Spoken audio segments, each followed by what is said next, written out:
Hello everybody, so today I will talk about trigonometry. If cos2t equals to 3/4, what is the value of cos2t? So here is about the answer for the question.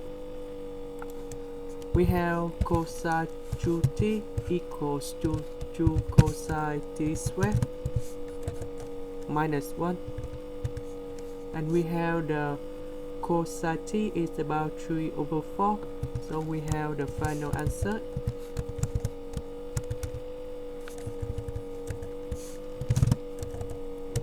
And we input everything.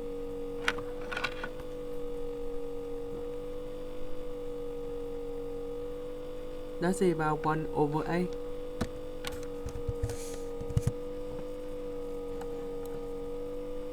That's the end.